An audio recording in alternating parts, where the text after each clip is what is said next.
Let's get this started with right now. Everything you need to ace English language arts in one big fat notebook from the brains behind Brain Quest. Notes borrowed from the smartest kid in class, double checked by an award-winning teacher. Unit 3. We're starting a new unit. Yes! Reading fiction, reading fiction.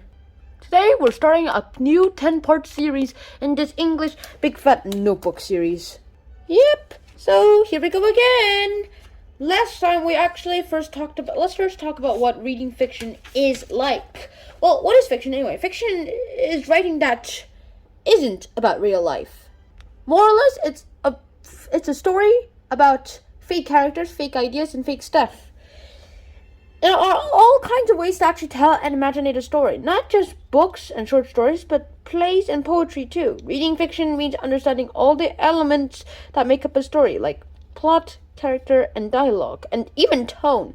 Even the author's own life stories and how the experience affect what he or she writes. All of it comes together to actually make writing fiction great. Like Alice in Wonderland. It's just a really good, great classic. And so today we'll start off our series with the first part.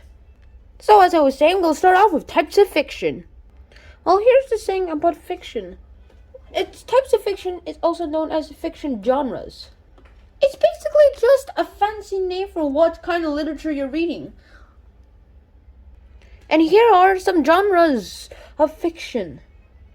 I mean, if you pick up an adventure story, you don't expect to pick up a book that's mostly about two people falling in love or about like a person about a moral lesson. I mean, that kind of action might vary, but no matter how different one adventure story may be from another, you still expect some dangers and thrills. And each has its own characteristics. I mean, there's so many different versions of each. So let me just explain each of them in depth. Now let's start with adventures. Adventures are things that are full of thrills and action. Historical fiction is a fiction that's based on history. Romance, it's about love. And the rest, like mysteries, is basically about centered on solving a puzzle, strange problem, or crime.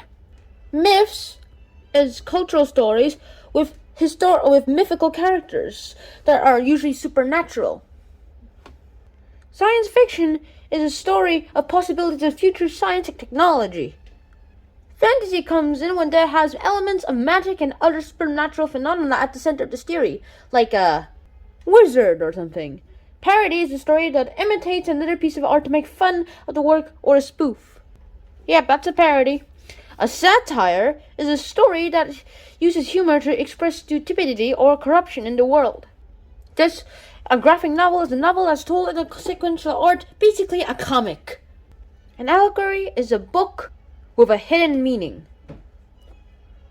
Realism is a fictional story that tries to depict real everyday life. And that's about it. That's all you can get. Those are all the different types of fiction. Also, you can also add in poetry, which is basically some poem that has no it's basically free verse poems or poems that have no set rhyme.